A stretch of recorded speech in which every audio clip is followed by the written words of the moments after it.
일들이 여러분들 위해 가득하기를 바랍니다. 오늘 저는 하나님께 칭찬받는 교인이라는 제목으로 말씀을 전할 때 함께 은혜와 도전의 시간이 되시기를 바랍니다. 예수를 오래 믿고 교회를 오래 다니신 분들이 많을 텐데 다른 분들이 여러분들에게 당신이 믿는 하나님은 어떤 분이십니까? 하고 물으신다면 여러분들은 어떻게 대답하시겠습니까?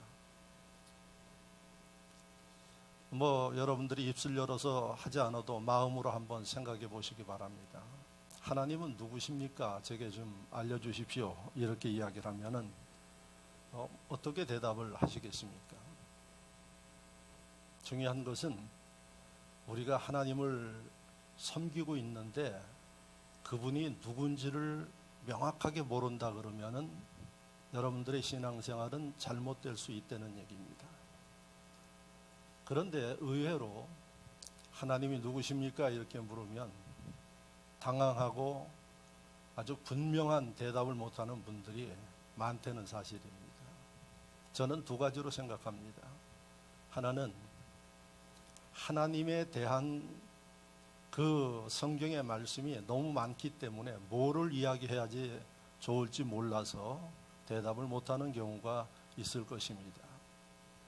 또 한 가지는 성경 말씀에 신앙적인 무지 때문에 대답하지 못하는 이런 분들도 있을 것입니다.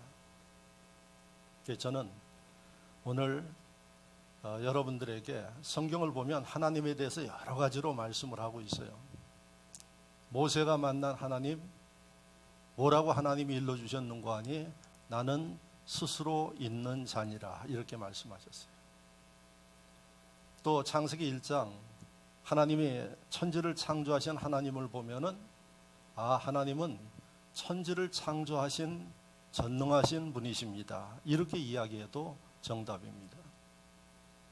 그럼 오늘 저는 칭찬받는 교인이라는 설교를 위해서 하나님이 누구십니까? 하고 묻는다면은 요한 1서 4장 8절에 하나님은 사랑이십니다. 이런 말씀을 드리고 싶습니다. 사랑의 하나님, 어느 정도 우리를 사랑하느냐? 한 분밖에 없는 아들을 우리의 죄 때문에 이 땅에 보내셔서 희생하신 분이 하나님이십니다.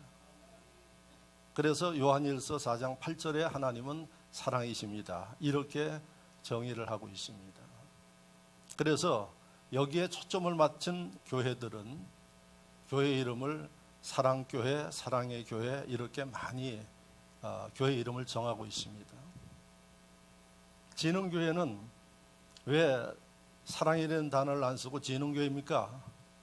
그래서 그 의미를 좀 이야기해 보십시오 그랬더니 한문을 좀 제법 아는 분들은 나갈진에 흥할 흥, 그래서 전진하고 흥하는 교회다 이렇게 이야기하는데 틀렸습니다. 나갈진이 아니라 참진입니다.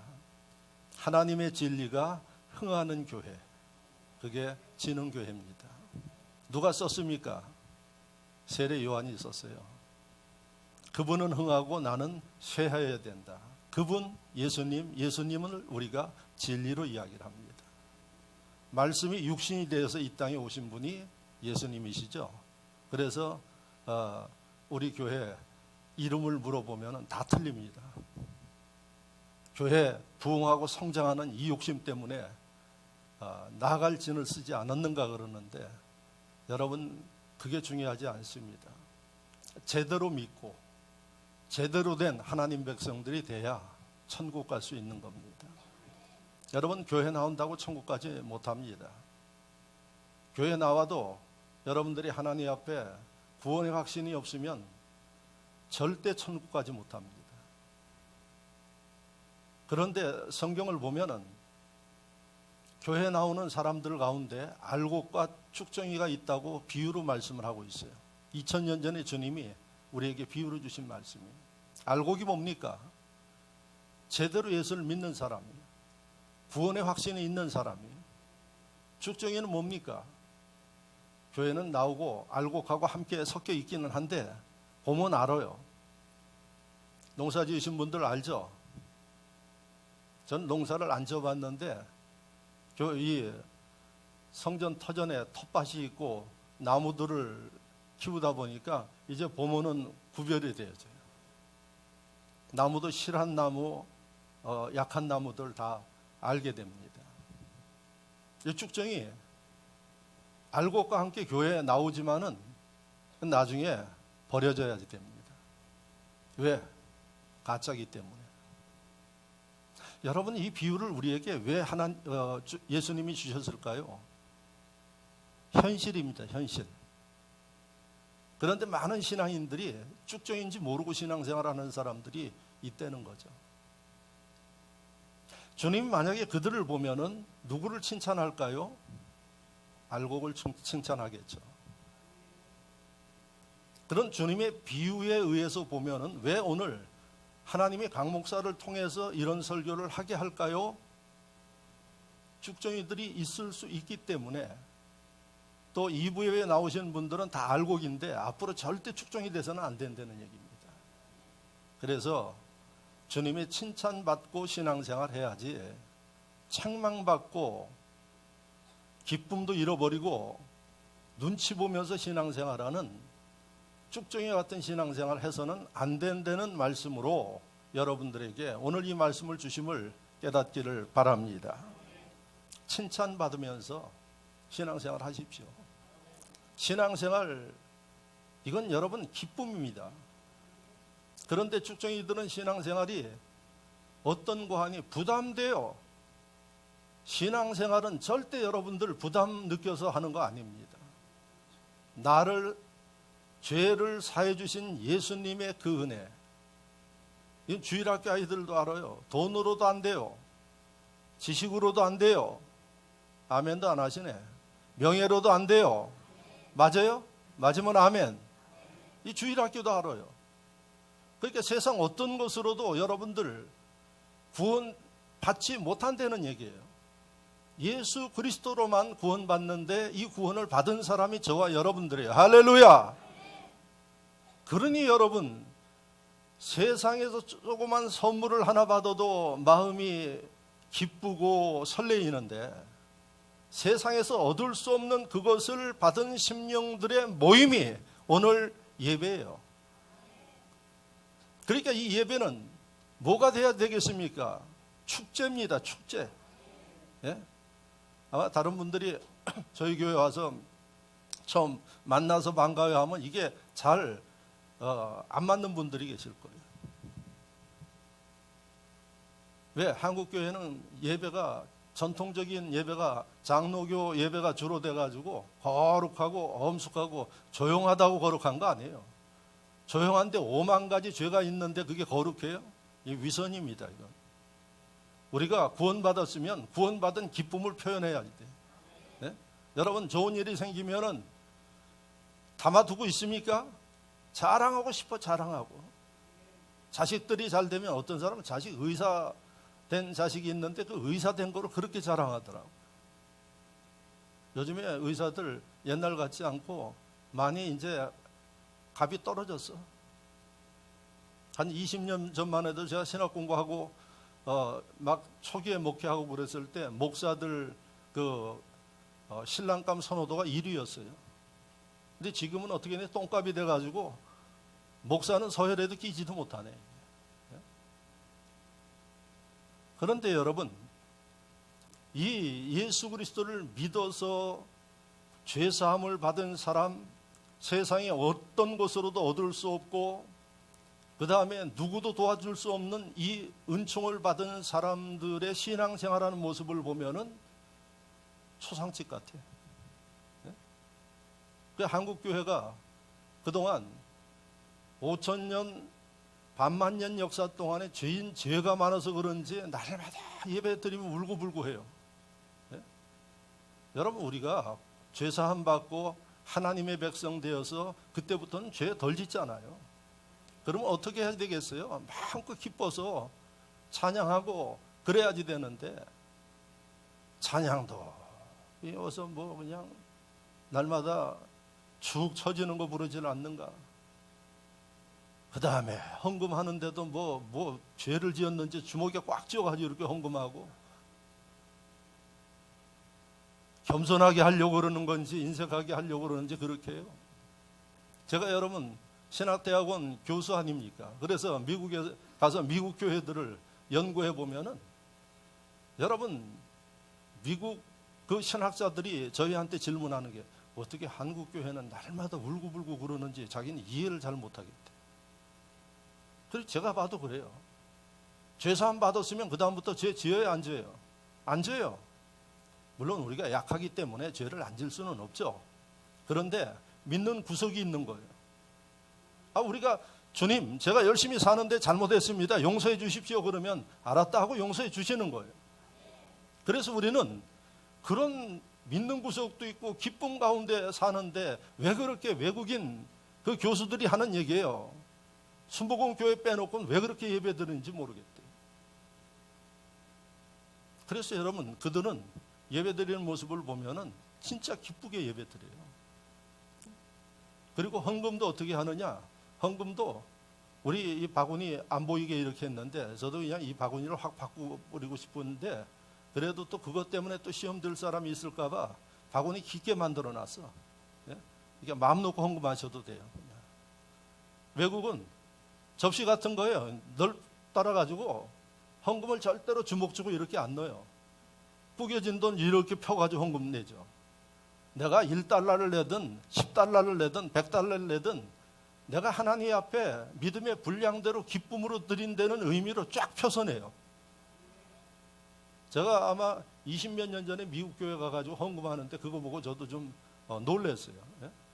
왜 이렇게 봉투에다 넣든지 이렇게 하는 모습을 보고. 그리고 헌금 드릴 때도 어떻게 박수 치면서 드려요. 찬양하면서. 왜? 기쁘니까. 드릴 수 있어서 기쁘니까. 아멘이십니까? 여러분, 칭찬받는 신앙인들이라는 얘기는 무슨 얘기일까요? 알곡신자예요. 알곡신자는 구원의 확신이 있는 사람이에요. 구원의 확신이 있는 사람은 어떻게 살아요? 기쁘게 살죠. 교회 와서 인상 쓰지 마세요. 예? 세상에서 싸움하는데 교회 와서도 싸움해. 예? 교회는 싸움했던 사람도 여기 와서 화해하고. 아멘이십니까? 그래서 기쁨으로 돌아가는 거예요. 기뻐. 교회 나오는 것 자체가 기뻐요. 이 시간에도 억지로 끌려 나온 사람들이 있으면 불행한 줄 아십시오. 예? 나오지 말라 그래도 와야지 돼. 여기는. 왜? 오면은 치유가 돼서 기뻐지니까. 할렐루야. 자, 그러면 오늘 칭찬받는 사람이 되기 위해서 하나님께서 원하시는 게 있어요. 여러분들이 신앙생활하면서 조심해야 될 게 뭔고 하니 다 머리가 똑똑해가지고 머리 굴리고 있어. 예? 목사 설교 들으면서 머리를 막 굴려요. 어느 목사님 설교는 이런데 이 목사님 또 어떻게 하나. 예? 그래서 사람들이 교회 오면은 첫째 뭘 보는 거 아니? 교회 건물 보고. 두 번째 보는 게 뭔 줄 아세요? 목사 인물 봐요. 그 다음에 세 번째는 뭐 보는 줄 아세요? 목사가 설교를 잘하나 못하나 이거 보고 있어요. 그 속을 훤히 제가 알죠. 그래서 제 선배 목사 가운데서는 다리를 저는 태어날 때부터 소아마비인 목사님이 덕소에서 목회를 하셨어요. 지금 한 40년 전에.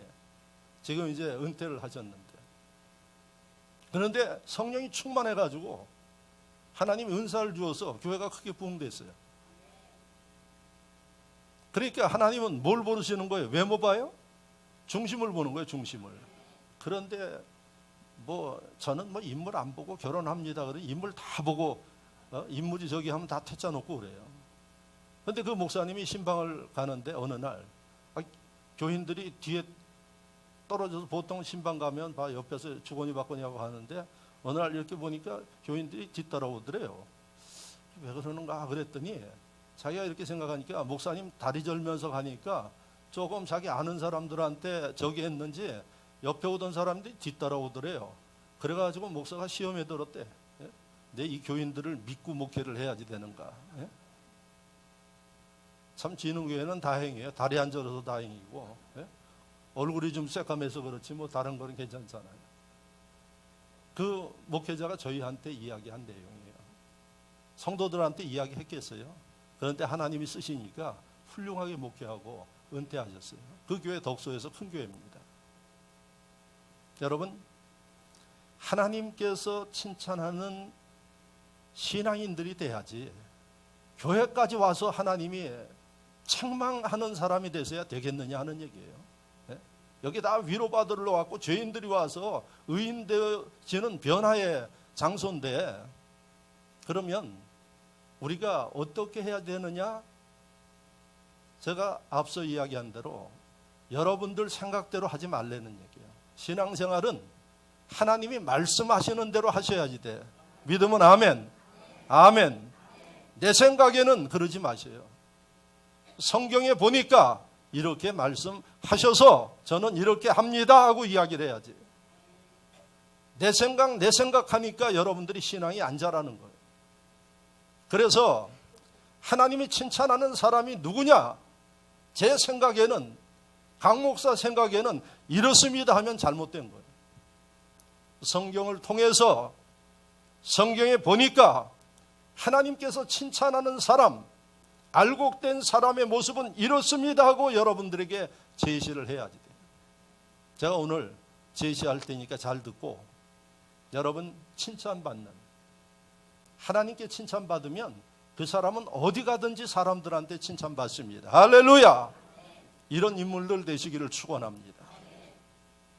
그럼 오늘 본문 요한계시록인데, 요한계시록 하면 여러분들이 무슨 생각하는 거 아니에요? 이건 앞으로 이루어지는 일들에 대한 계시가 되어 있는, 세상 끝에 계시다 이렇게 생각해요. 맞아요. 그런데 그것만 있는 게 아니에요. 요한복음 앞에 2장 3장을 보면은 2000년 전에 그 시대에 하나님이 쓰셨던 이 아시아의 7교회가 기록되어 있어요. 그렇게 하나님이 축복해서 쓰신 교회예요. 그런데 그 교회들에 대해서 예언을 했어요. 예수님의 제자 중 가운데 제일 마지막까지 세상에 살았던 요한, 제자 요한이 100세에 돌아가셨는데 로마 사람들에 의해서 귀향을 보내줬어요. 밤모섬이라는 독사가 우글거리는데 거기 가서 죽으라고 보낸 거예요. 그런데 하나님이 지켜주시니까 죽는 게 아니라 거기서 책을 기록했는데 요한계시록이에요. 그리고 세상 끝날 되어지는 일들에 대해서 상세하게 기록했어요.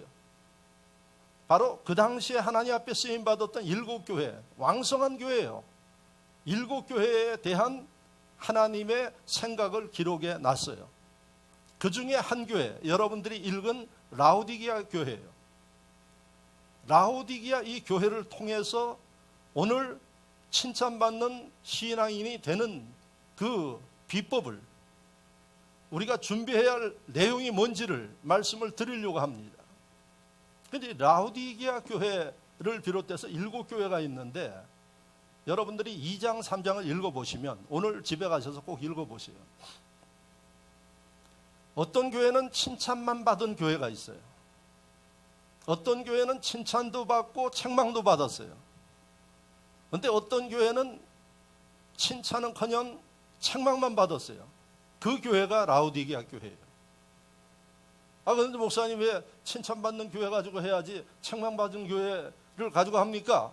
제가 가만히 보면 교회 안에 책망받은 이 라오디게아 교회 교인들처럼 신앙생활하는 사람들이 있기 때문에 이런 모습들을 보면서 우리가 하나님이 원하시는 뜻대로 살자는 거예요. 그러면 이 라오디게아에는, 이 교회는, 라오레는, 이 이야기는 사람, 우리나라 말로 번역하면은, 그러니까 라오레는 이 단어가 헬라, 그리스 말로 되어 있는데 번역을 하면은 사람, 민중, 군중 이런 뜻을 가지고 있어요. 사람을 이야기하는 거예요. 디게아라는 이 단어는 생각이에요. 사람들마다 생각을 다 하죠. 그러니까 라오디게아라는 이 단어를 붙여서 해석을 하면은 그 교회는 무슨 생각을 하고 살아요? 사람 생각하면서 사는 교회예요. 아까 제가 뭐라 그랬습니까? 우리는 신앙생활은 내 뜻대로 하는 게 아니라 하나님의 뜻대로, 말씀대로 사는 거라고 말씀드렸죠. 할렐루야. 근데 라오디게아는 이름부터가 이게 문제가 있어. 사람 생각대로 하는 거예요. 그러니까 칭찬은 못 받고 책망만 받았지. 자, 그래서 여러분들이 첫 번째 기억해야 할 일은 신앙생활은 여러분 고집대로 하면 안 돼. 그래서 어떤 분들은 교회는 민주주의여야 된다 이렇게 이야기를 해요. 민주주의가 기독교에서 파생된 건 맞아요.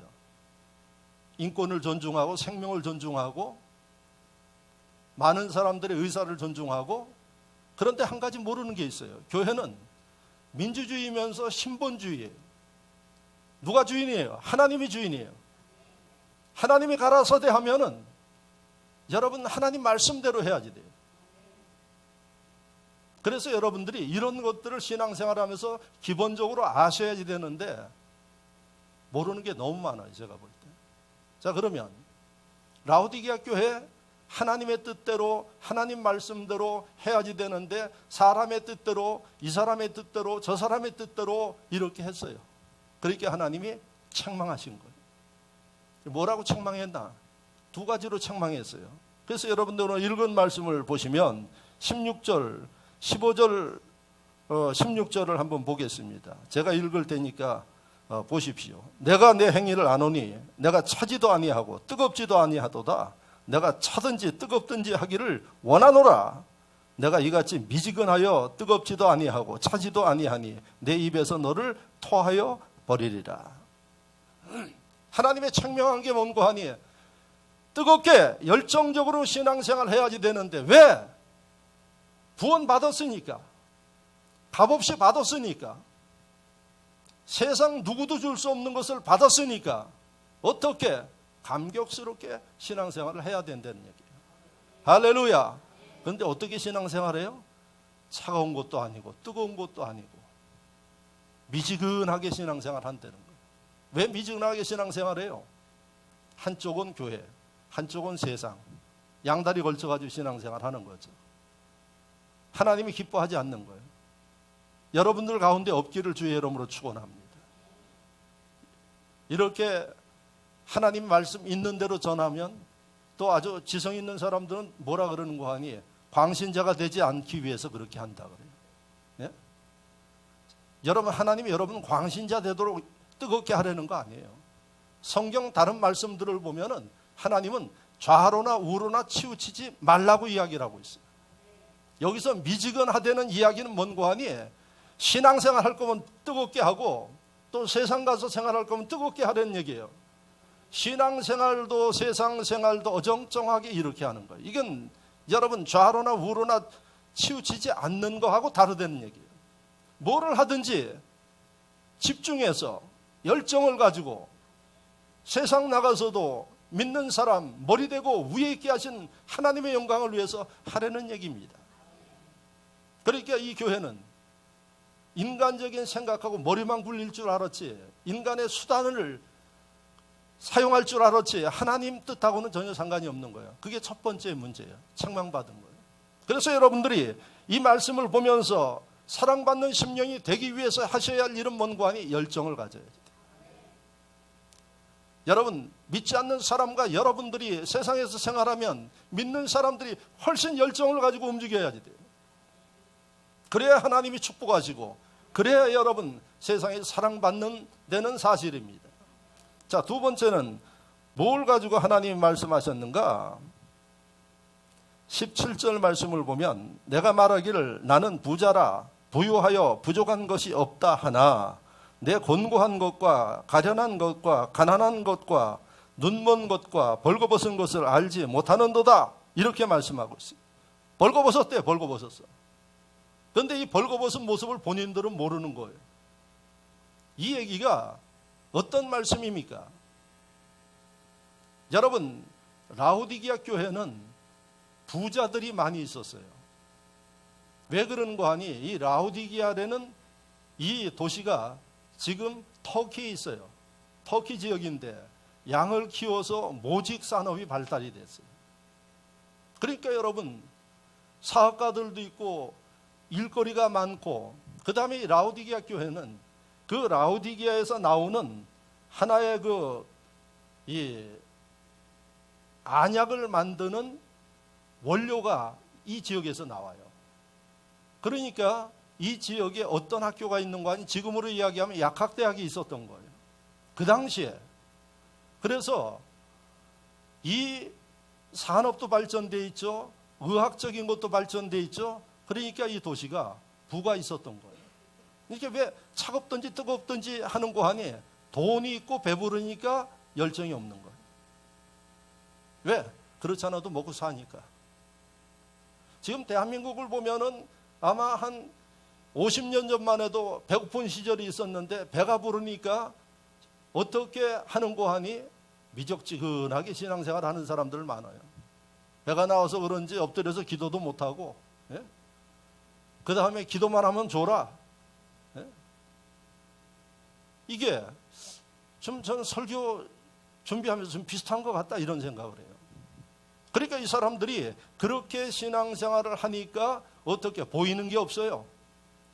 자기가 영적으로 벌거벗은 것을 모르고 있는 거예요. 그래서 하나님께서 예수님이 바로 지적한 게 뭔고 하니 너는 세상 화려한 옷을 입고 그렇게 사는지 몰라도 내가 볼 때는 영적으로 벌거벗은 그런 모습이다. 수치를 좀 알아라. 이거예요. 그리고 하나님이 얼마나 자상한 거 하니 그래서 내가 너희에게 마지막 기회를 주는데 이것을 극복할 수 있는 처방을 내려주는데 듣고 지키도록 하라. 그게 18절 말씀입니다. 성경에 있는 분들은 다 같이 한번 읽어볼까요? 내가 너를 권하노니 내게서 불로 연단한 금을 사서 부유하게 하고 흰옷을 사서 입어 벌거벗은 수치를 보이지 않게 하고. 할렐루야. 자, 거기에 말씀을 보면 하나님께서 처방을 세 가지로 내렸어요. 이것만 하면 너희를 칭찬하리라 하는 얘기예요. 첫째, 뭐라 그랬습니까? 불로 연단한 금을 사라 이야기를 했어요. 두 번째는 뭐라 그랬어요? 벌거벗었으니까 옷을 사서 입어야죠. 옷을 사서 입어라. 어떤 뜻인지 모르지만 하여튼 이따 설교 들어보면 알 수 있어요. 세 번째는 뭐라 그랬어요? 안약을 사서 눈에 넣으라 그랬어요. 안약은 왜 써요? 눈이 안 좋으니까, 눈에 질병이 있으니까 안약을 쓰죠. 그럼 여러분, 안약을 쓰는 사람은 잘 보여요, 안 보여요? 잘 보이면 쓰겠어요? 잘 안 보이고 침침하니까 집어넣어서 쓰는 거죠. 예? 자, 그러면 세 가지 처방이 내려졌어요. 이렇게 하면 책망이 아니라 칭찬받는다는 얘기입니다. 그러면 그 의미를 우리가 알아야죠. 첫째, 불로 연단한 금을 사서 부유하게 하라 그랬어요. 여러분, 불로 연단한 금이라는 것은 어떤 금을 이야기해요? 예, 순금, 정금. 성경에는 정금이라고 표현되어 있어요. 순도가 99.9%. 그래서 여러분들이 금을 살 때 보면 꼭 보증서가 따라 나와요. 99.9% 사죠? 80% 사는 분들 계세요? 순금을 사는데 그렇게 사지는 않지. 그래서 여기에 이야기하는 불로 연단한 금을 사서 부유하게 하라. 요즘에 걱정이에요. 금값이 너무 비싸가지고 그전에는 뭐 한 4만 원, 5만 원 했는데 요즘엔 뭐 그냥 20몇만 원씩 하니까 요즘에 이거 금을 살려고 그러니 이게 걱정이 되네. 근데 성경은 금을 사서 부유하게 하라고 그래야 칭찬한다 그러는데 금 좀 많이 가지고 계시는지 모르겠어요. 네? 여러분, 여기서 이야기하는 이 불로 연단한 금, 정금, 순금을 많이 사서 부유하게 하라 그러는데 이게 어떤 의미일까요? 아까 제가 이야기를 했어요. 목사 생각에 이렇다고 이야기를 하면 여러분 그건 설교가 잘못된 겁니다. 많은 분들이 재미나게 설교한다고 자기 생각대로 이야기를 해도 여러분들이 뭐 아멘하고 은혜 받는 분들이 있는데 제대로 여러분들이 아셔야 돼요. 이 금은 베드로전서 1장 7절 말씀을 보면 금에 대한 해석을 해놨어요. 너희 믿음의 확실함은 불로 연단하여도 없어질 금보다 더 귀하여 예수 그리스도께서 나타나실 때에 칭찬과 영광과 존귀를 얻게 할 것이니라. 베드로전서 1장 7절 말씀에 보니까 이 믿음이 뭐예요? 순금이에요. 예? 믿음이 순금이고 순금을 많이 가지고 있는 사람은 칭찬받는데요, 책망받는데요? 칭찬받는데요. 그러니까 여기서 이야기하는 불로 연단한 금으로 부유하게 되라 하는 얘기는 금을 사려는 얘기가 아니에요. 여러분들의 믿음을 키우려는 얘기입니다. 주님이 보시기에 온전한 믿음을 가지려는 얘기입니다. 여러분들의 믿음의 함량은 어떨까요? 99.9%입니까? 몇 프로입니까? 예? 제가 좀 달아드릴까요? 달 수 있어요. 여러분들의 믿음의 분량. 목사가 아주 뭐 대단하죠? 신령하죠? 달 수 있어요. 성경을 보면 알아요. 자, 로마서 10장 17절에 뭐라고 기록했어요? 믿음은 들음에선 안 돼요. 들음. 뭘 들어요? 말씀을 들어요. 쓸데없는 거 듣지 말고 말씀을 듣는 데서 나요. 그러니까 제가 왜 여러분들의 믿음의 함량을 달 수 있다고 이야기를 하는 거 아니에요? 여러분들 예배 드리는 모습, 하나님의 말씀 듣는 모습을 보면 아, 이분은 90% 정도 되겠다. 예? 이분은 80%다. 이건 완전히 생탱이다. 이건. 예? 이렇게 다 볼 수가 있는 거예요. 로마서 10장 7절에 기록되어 있는 거예요. 그러니까 여러분들이 불로 연단된 금을 사야 주님이 칭찬하고 축복하시는데 그렇게 되기 위해서 해야 할 일은 열심히 예배를 통해서 말씀을 들어야지 돼요. 여러분들이 다 경험해 봤지만 하나님의 은혜가 임할 때 예배가 얼마나 여러분들 은혜가 되고 기다려져요. 그렇죠? 그런데 이게 점점 은혜가 떨어지고 형식화되어지면은 어떤 일들이 벌어지는 거 하니 예배 시간이 돌아와도 머리만 굴리고 앉아 있어요. 세상 것들로 가득 차가지고 예배보다는 갈등을 하고 있어요. 이게 이 시간에 돈이 얼마인데 어디 가서 이거 체면 세워야지 되고 인사도 해야지 되는데 별 생각을 다 해요. 그런데 점점 믿음이 떨어지면은 어떻게? 점점 멀어지는 거예요. 그래요, 안 그래요?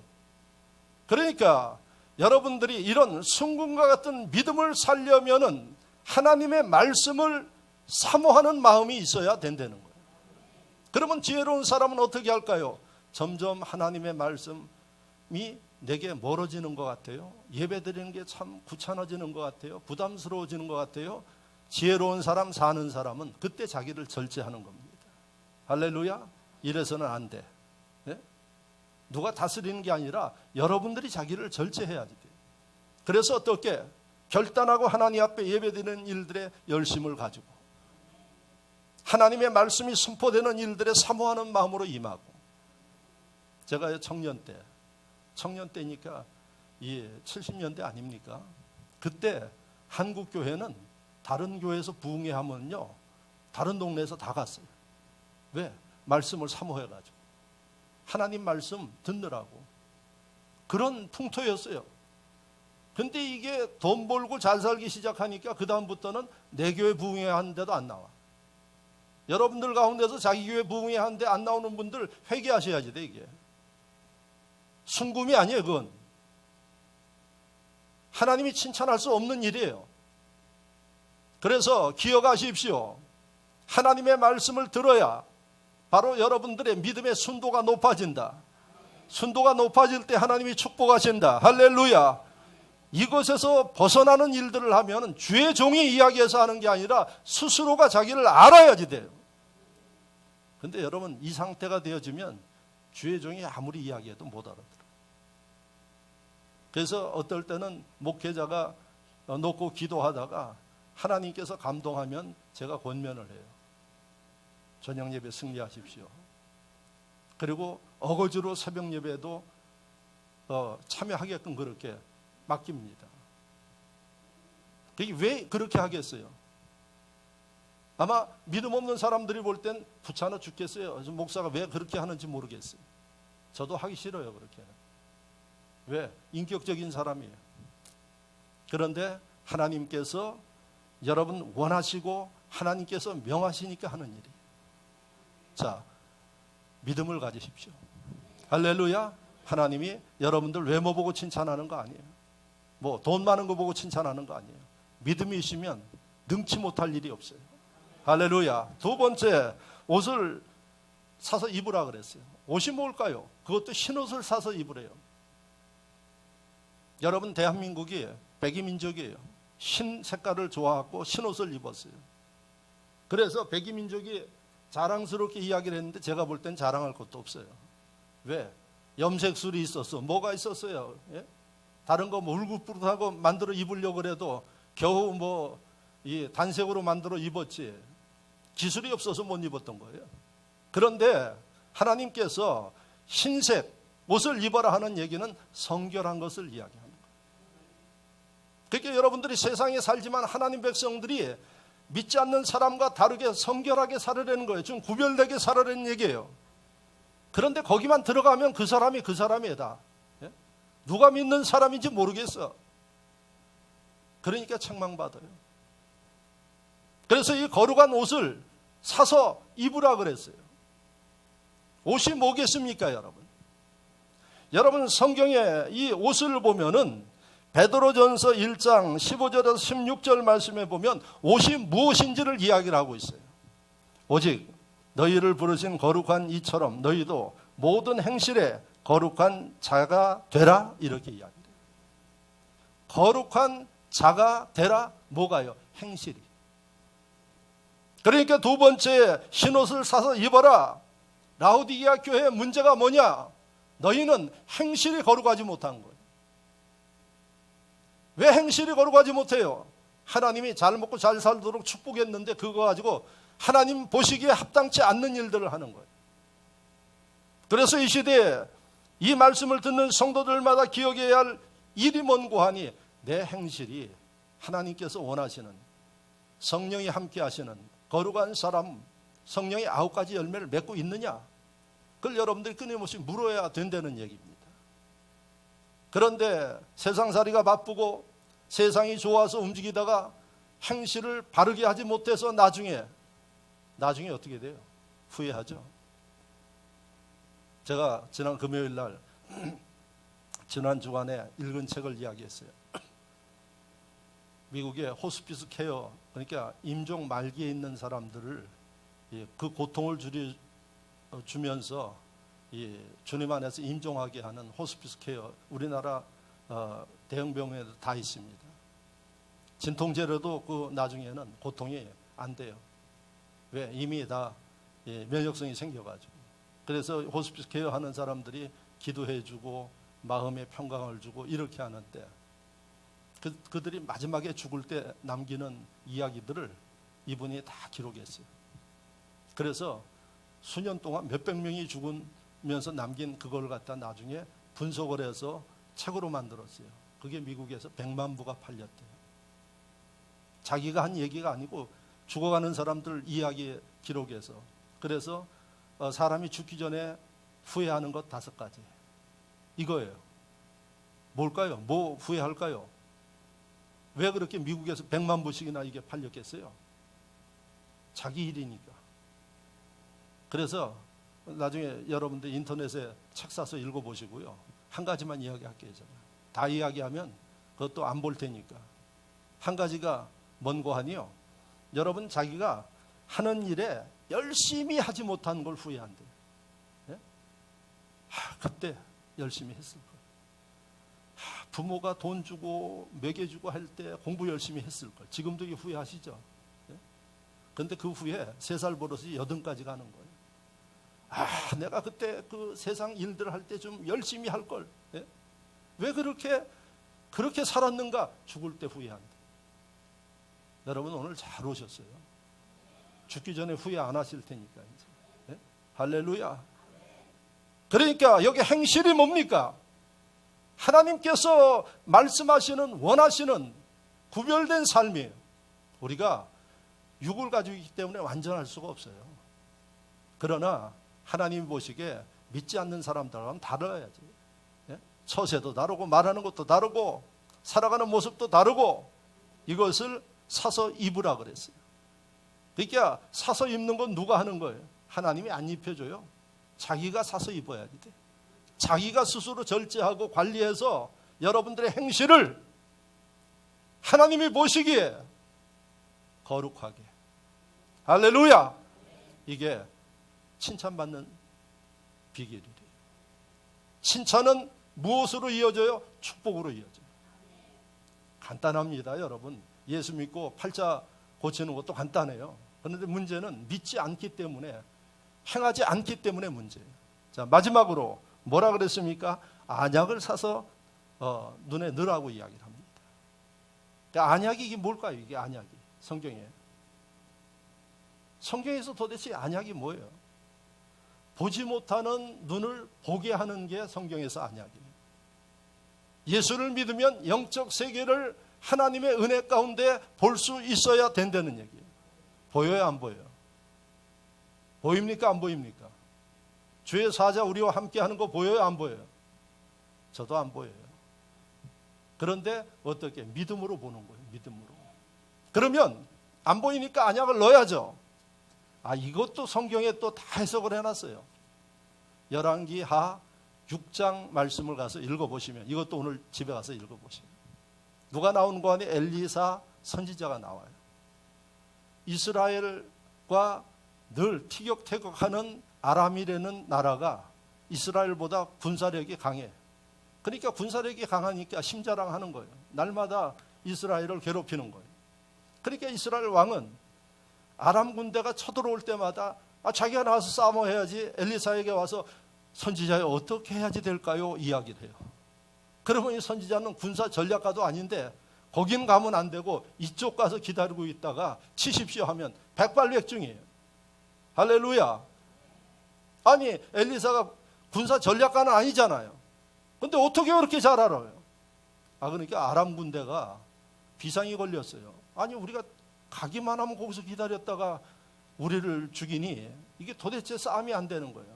그래서 아람 왕이 도대체 어느 놈이 이스라엘에 우리의 전략을 다 노출시키느냐 찾아라 그랬어요.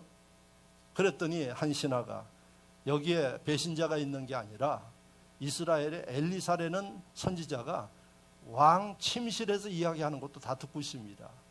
요즘 같으면 도청기 가지고 듣지만 그 당시엔 도청기가 어디 있어요? 말이나 됩니까? 그러니까 왕이 지푸라기를 잡는 심령으로 그래? 그러면 그 엘리사를 없애면 되겠느냐? 그러니까 그 엘리사를 없애야지 됩니다. 전쟁을 중단하고 엘리사를 잡기 위해서 어디 있느냐? 도단성에 있습니다. 밤중에 가서 도단성을 몇 겹으로 쌓았어요. 누굴 잡으려고? 엘리사를 잡으려고.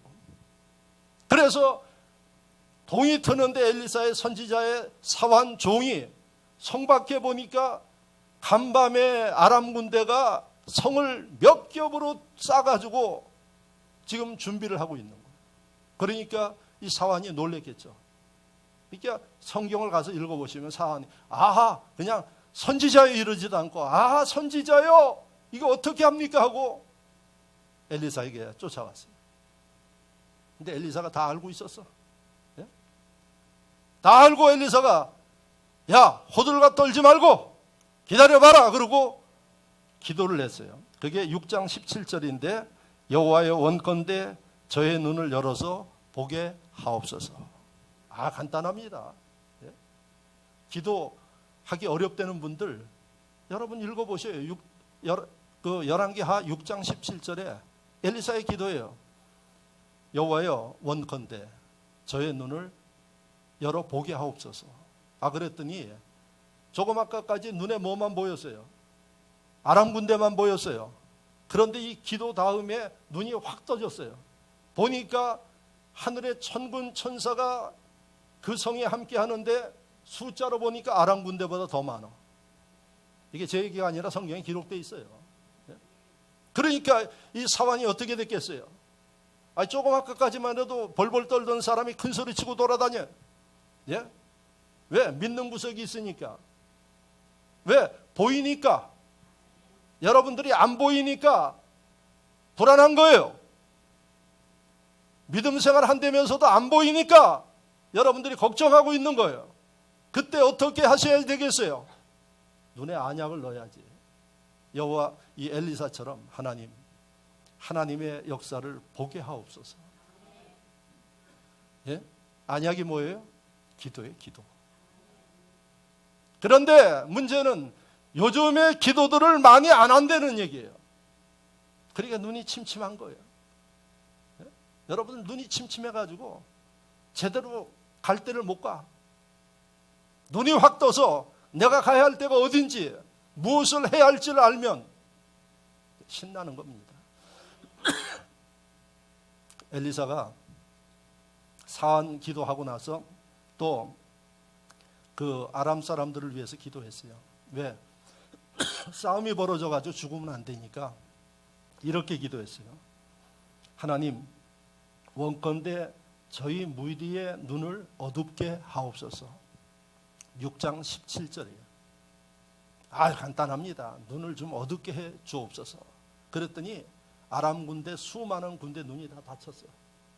그리고 엘리사가 어떻게 이야기하는 거 아니에요? 나를 따라오시오. 엘리사 잡으러 왔는데 엘리사를 못 보는 거예요. 그래, 따라오시오. 그래가지고 따라가지고 어디로 데리고 왔어요? 자기 왕이 있는 사마리아 성으로 다 데리고 왔어요. 이게 사마리아 성인지 지네 집인지도 모르고 따라가는 거예요. 예? 그런데 나중에 거기 다 들어가서 눈이 뜨여서 보니까 적진 한가운데 있는 거예요. 그러니까 이스라엘 왕이 뭐라고 이야기를 하는 거 아니에요? 엘리사여, 이들을 다 죽여버릴까요? 이야기를 하니까 죽이지 말고 먹여서 보내라. 예? 이게 열왕기하 6장에 기록되어 있는 말씀이에요. 제발 좀 오늘 가서 읽어보셔요. 여러분들의 영안이 열리는 게 기도에 의해서 열리는 거예요. 기도합니까? 아멘 안 하잖아요. 이게 현실이잖아요. 그러니까 날마다 예수 믿으면서도 침침하게 사는 거예요. 기도해서 영안이 열리면 남들 불안하고 떨 때 그는 믿음을 가지고 확신을 가지고 사는 거예요. 왜? 하나님께서 예비한 것을 보고 하나님께서 인도하는 것을 보기 때문에. 할렐루야. 기도하십시오. 특별히 이 시대에 여러분들을 미혹해 하는 일들이 너무 많아요. 정확하게 보고 정확한 길을 걸어서 하나님의 사랑받고 분복받는 인물들이 되시기를 축원합니다. 말씀을 생각하며 다 같이 한 목소리로 기도합니다.